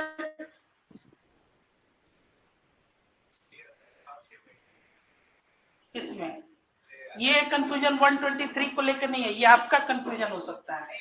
हम वही कह रहे हैं, क्योंकि इकलौता आर्टिकल अभी बता रहे हैं जहां केवल वीक है, बाकी हर जगह मंथ है। हाँ, तो इसीलिए तुम कह रहे हैं ना कि वो आपका कंफ्यूजन है, वो और कोई भी व्यक्ति होगा तो वो आसानी से पकड़ लेगा। इसलिए इकलौता आर्टिकल हम कह रहे हैं जिसमें कि वीक के बारे में है। ठीक है ना। ये कहते हैं ओवर थिंकिंग। ज्यादा सोचिएगा तो फिर कंफ्यूजन गलत होगा।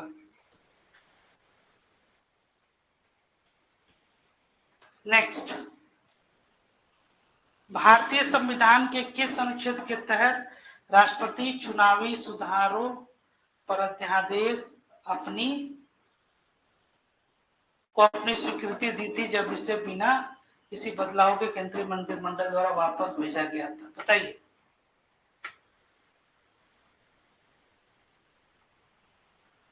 इसमें इतना कंफ्यूज क्या होगा? कुछ पूछना ही नहीं है उसमें, ये बस इतना कहानी लिख दिया गया इसीलिए आप कंफ्यूज हो गए। 121 क्या है कॉन्स्टिट्यूशन का?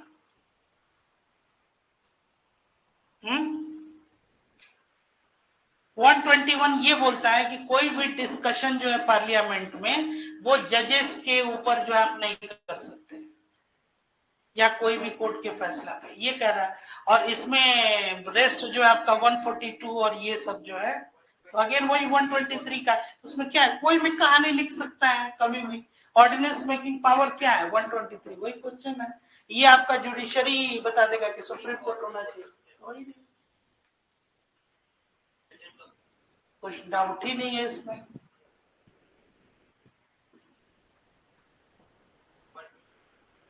ये बताइए,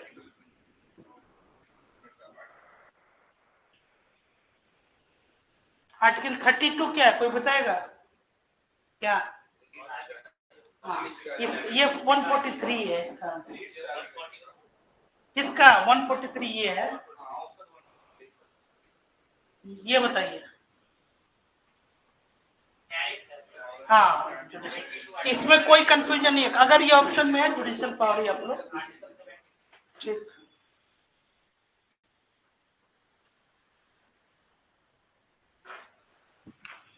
power to grant pardons are enjoyed by which of the following constitutional authorities?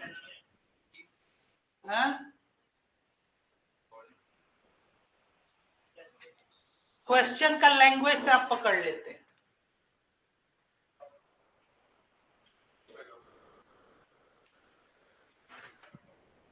Authorities plural में है, गवर्नर को भी इसमें क्या है, लेकिन उनका जो है कुछ लिमिटेशन है। ये बताइए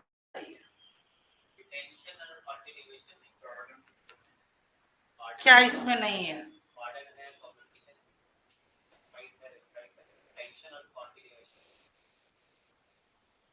कॉन्टिन्यूएशन नहीं है और डिटेंशन नहीं है, मतलब हिरासत नहीं है और निरंतरता नहीं है। तो आंसर हो गया आपका 6 और 7, 5 ऑप्शन है क्या? हाँ, ऑप्शन डी है। और ये है इसका हिंदी, क्षमा, लघुकरण, छूट, राहत, और ये क्या है, प्रलंबन। प्रलंबन बताइए क्या होगा? ये बताए हुए आप लोग को,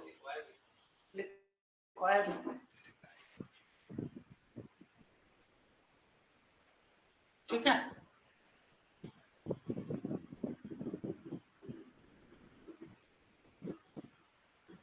ये कौन सा इनकरेक्ट है?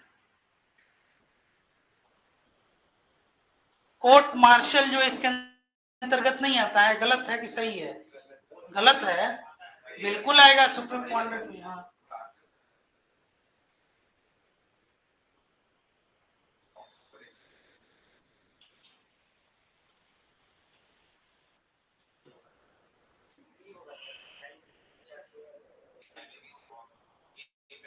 हाँ सी है, लेकिन ये किस चीज का, इसको ध्यान दीजिएगा, ये हम आपको बता भी रहे थे कि ये जो मैटर जिसके ऊपर वो निर्णय लेते हैं वो जुडिशियल रिव्यू का सब्जेक्ट है, ये डिसीजन नहीं है।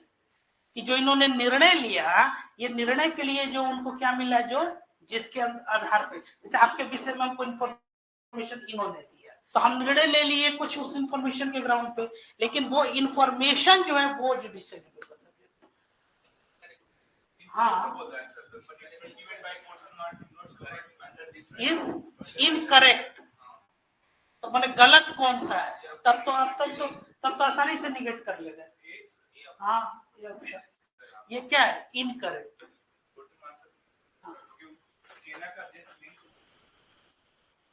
हाँ, वही कह रहे हैं कि इसमें से पूछ रहा है कि कौन गलत है, तो गलत कौन सा है, पहला वाला ये स्टेटमेंट क्या है, not covered under this right, ये क्या है, ये कवर होता है, तो ये स्टेटमेंट क्या हो गया, गलत हो गया, इसलिए ये आंसर।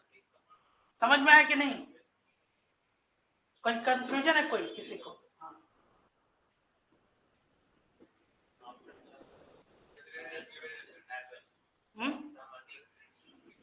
पढ़ तो ले पहले हम कि है क्या, लेकिन सामने ये ब्लैक है, संसद में प्रस्तुत विधेयक, हाँ ठीक है। Who pre-consent is, whose pre-consent is essential for finance bill, बताइए।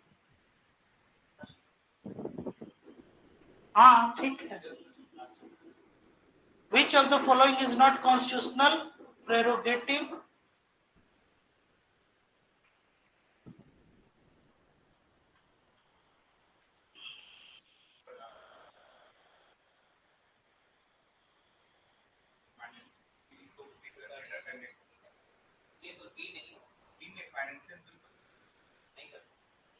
हम्म, 40 का, हाँ ये सही है। कौन सा सी पूछ रहे हैं कि क्या है, the exercise of this power by the president is not subjected to judicial review, हाँ ठीक तो है,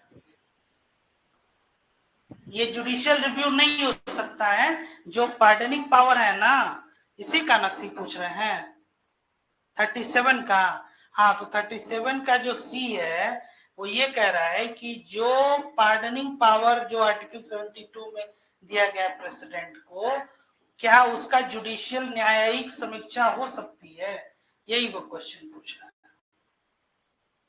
हाँ, यही बात है, इसलिए क्योंकि क्वेश्चन पूछ रहा है कि कौन इसमें इनकरेक्ट है, इसलिए ये जो ए ऑप्शन इसका सही आंसर। ये हो गया 40 नंबर। हाँ, 41, the president of India does not deny his consent to a money bill because, सी क्या है, इसे राष्ट्रपति की सिफारिश पर वित्त मंत्री द्वारा शुरू किया जाता है, या एक ये it is urgent in nature, initiated by finance minister, by finance minister on the recommendation of president, is initiated in Lok Sabha, कौन सा होगा,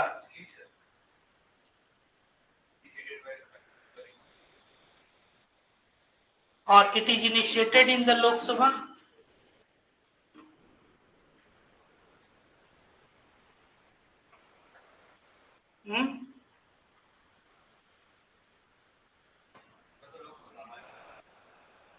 सोचिए थोड़ा सा।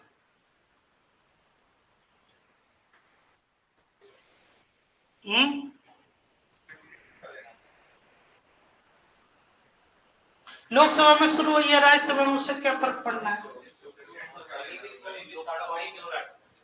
41 का सी। नेक्स्ट, जाहिर सी बात है, लेकिन आप कंफ्यूज इससे क्या करना है, पहले ही प्रेसिडेंशियल असेंट की जरूरत होती है उसमें, उसके अप्रूवल के बाद से। चलिए नेक्स्ट, राष्ट्रपति संसद के पुनर्विचार के लिए साधारण विधेयक को लौटा सकता है, राष्ट्रपति संसद के पुनर्विचार के लिए धन विधेयक को लौटा सकता है, नहीं लौटा सकता है, दो को हटा दीजिए, तो दो को हटा दीजिए, तो ए और सी आपका,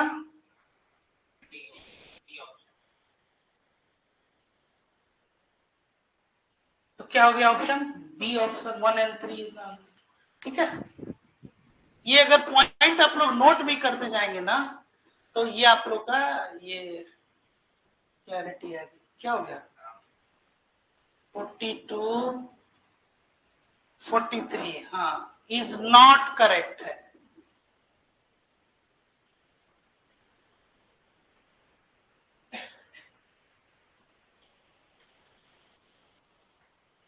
The constitutional amendment bill has to be passed by both houses of parliament separately with special majority.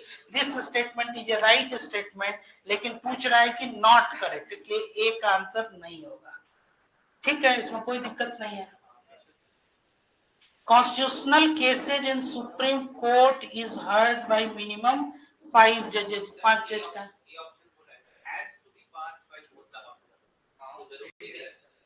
किसमें? तब किसके द्वारा होगा? कॉन्स्टिट्यूशनल अमेंडमेंट बिल आर्टिकल 368 कैसे होगा? हाँ 368 आप लिखे भी हैं. 368 कभी हो ही नहीं सकता है सिंपल मेजोरिटी से, कभी नहीं हो सकता है. आप लिखे भी हैं by way of addition, variation और ये रिपील. स्पेशल मेजोरिटी, उसमें सिंपल मेजोरिटी है ही नहीं है कहीं. चलिए आगे पहले उसको अभी एक्सप्लेन करते हैं. Freedom of press is included in the fundamental right. Last पढ़िए, यही बताइए. इतना दिमाग लगाया इसमें डॉक्टर सर्वपल्ली राधाकृष्णन थे. कॉन्स्टिट्यूशनल अमेंडमेंट कभी हो ही नहीं सकता है सिंपल मेजोरिटी से. आप कहां कंफ्यूज कर रहे हैं वो हम आपको समझा रहे हैं, पहले समझिए इस चीज को. Any changes in constitution of India is called an amendment. आप कंफ्यूज कर रहे हैं कि जैसे कि विधान परिषद को हटा दिया गया आर्टिकल 169 के अंतर्गत, जैसे स्टेट्स का जो नाम जो चेंज करते हैं या उनका एरिया अल्टरेशन आर्टिकल 2, 3, 4 एंड 169, ये साधारण बहुमत से जो ये स्पष्ट लिख रहा है कि संविधान संशोधन विधेयक कॉन्स्टिट्यूशनल अमेंडमेंट बिल, ये आर्टिकल 368 की बात कर रहा है. हाँ यही है. जब तक नहीं लिखा जाए, और केवल 4 आर्टिकल है 2, 3, 4, 169.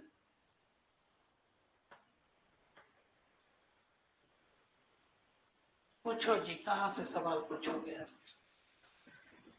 44. Who among the following shall cause every recommendation made by the Finance Commission to be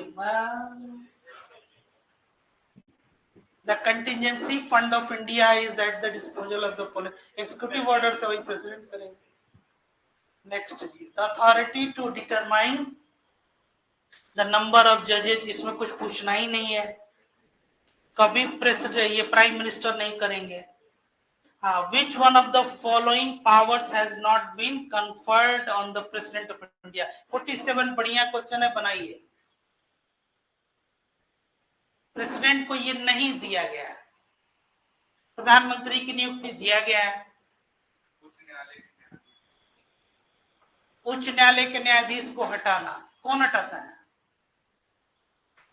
यही डी ऑप्शन जो है, टू रिमूव द जज ऑफ हाई कोर्ट, ये नहीं है. To grant pardon to a person who has been punished by a court martial, ये है.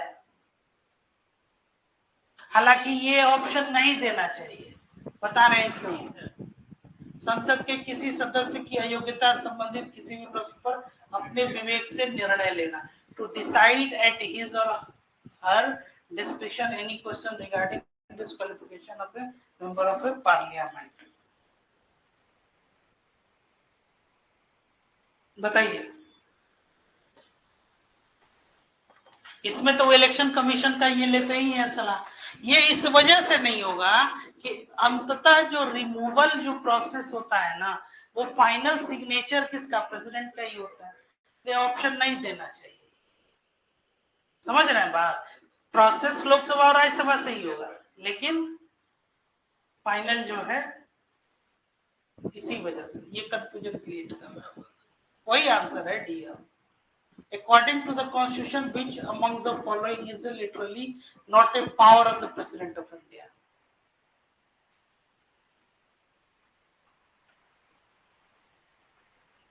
बताइए.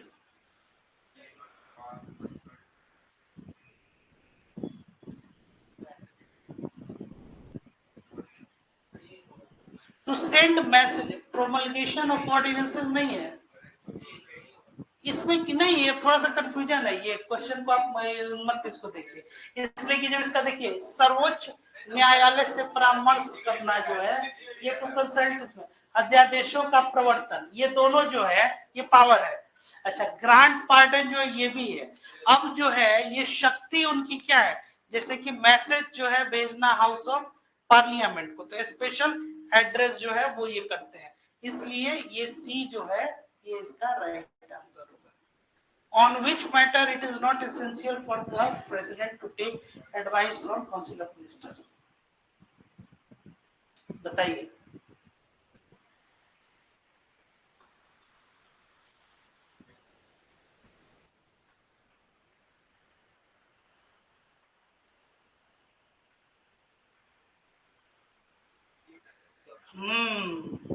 यहाँ पे एग्जीक्यूटिव ऑर्डर जो है ये बिल्कुल